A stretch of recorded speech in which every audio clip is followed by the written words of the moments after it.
Video में आपका स्वागत है। अकाउंटिंग रेशियो, इसको मैंने थोड़ा टाइटल दिया है प्रॉब्लम जरा हटके और सॉल्यूशन फट से।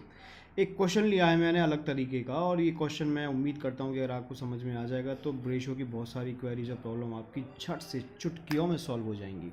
तो चलिए शुरू करते हैं। टोटल एसेट्स दिए यहाँ पे 28 लाख रुपये, टोटल डेट दिए यहाँ पे 24 लाख रुपये, कैपिटल एम्प्लॉयड दिया 20 लाख रुपये, और आपसे पूछा debt to capital employed ratio. ठीक है, अब सोच रहे होगे इस क्वेश्चन को करने के लिए क्या फॉर्मूला लगाएं, तो चलिए मैं आपको थोड़ा सा इजी कर देता हूं। हम इसमें बनाएंगे बैलेंस शीट, और बैलेंस शीट में हम क्या करेंगे, बैलेंस शीट में जो बिल्कुल सिंपल फॉर्मेट में बैलेंस शीट को बनाएंगे हम।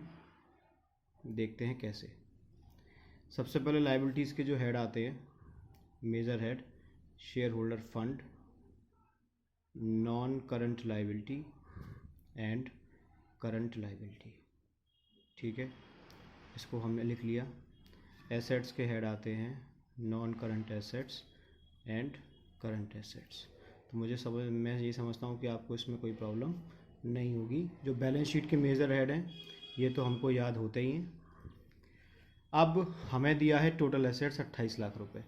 तो जो टोटल एसेट्स है यानी नॉन करंट एसेट्स और करंट एसेट्स दोनों मिला के हो गए 28 लाख रुपए। ठीक, और इसके बाद दिया टोटल डेट। टोटल डेट में क्या होता है, टोटल डेट में लॉन्ग टर्म डेट भी आता है।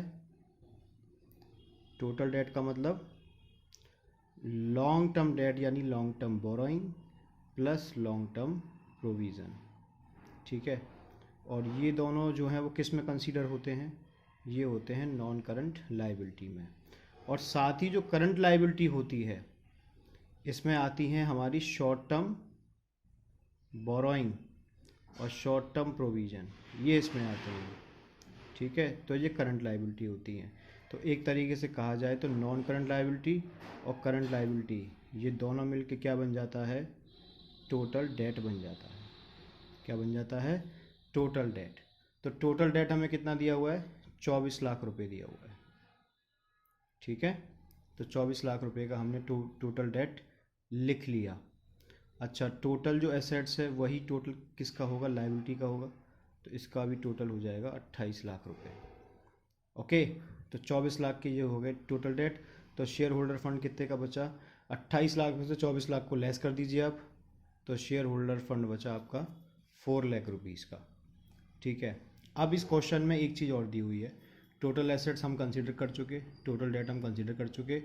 कैपिटल एम्प्लॉयड, कैपिटल एम्प्लॉयड का मतलब मैं इसको थोड़ा आसान भाषा में अगर आपको समझाऊं तो कैपिटल एम्प्लॉयड माने जो कैपिटल हमने बिजनेस में, अगर एम्प्लॉयड का आप थोड़ा सा इजी मीनिंग दिखोगे तो ये हो जाएगा इन्वेस्टेड।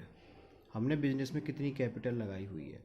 अब बिजनेस में दो तरीके की कैपिटल होती है, एक होता है अपना धन यानी मालिकों का पैसा, और एक होता है पराया धन यानी बोरो किया हुआ पैसा।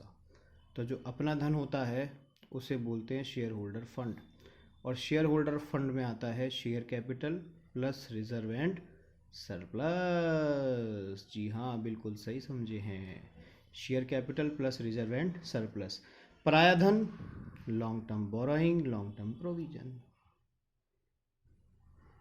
ठीक है, तो अब हम कैपिटल एम्प्लॉयड अगर कंसीडर करेंगे तो कैसे करेंगे।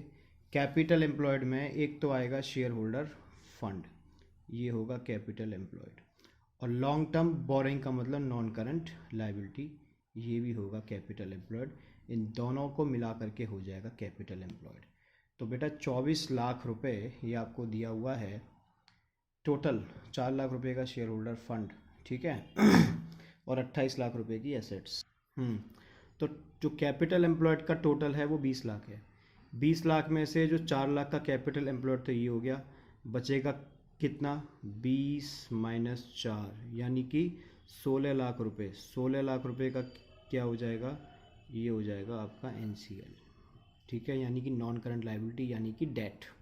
क्या हो गया, डेट, लॉन्ग टर्म डेट। ठीक है, और 24 में से 16 गया तो बचा कितना, 8 लाख रुपए की हो जाएगी आपकी करंट लायबिलिटी। अब हमको क्या क्या चाहिए इस क्वेश्चन में, हमको क्या निकालना है, हमको निकालना है डेट टू इक्विटी रेशियो। तो हमारा डेट क्या हो जाएगा, डेट अपॉन इक्विटी। तो इक्विटी का मतलब शेयर होल्डर फंड। तो इक्विटी हमारा आ गया 4 लाख रुपीज़ का, ठीक है। और डेट हमारा कितना आएगा, डेट हमारा आ गया 16 लाख रुपए का। 16 लाख रुपए हमने निकाले कैपिटल एम्प्लॉयड को समझते हुए, फिर उसके टोटल में से कैपिटल एम्प्लॉयड की टोटल में से शेयर होल्डर फंड माइनस करके 16 लाख रुपए, ठीक है। तो ये हमारा डेट आ गया। आंसर हो गया हमारा 4 4 जा 16, 4:1, ये आपका हो गया आंसर। इस क्वेश्चन को ज़रूर करें, समझें, इसकी बारीकियों को ध्यान दें, और जो भी आपको वीडियो इसके रिगार्डिंग चाहिए, जो भी क्वेश्चन आपको दिक्कत दे रहा हो, कमेंट करें। मैं उस अगली वीडियो में उस क्वेश्चन को ज़रूर एक्सप्लेन करने की पूरी संभव कोशिश करूँगा। Thank you very much.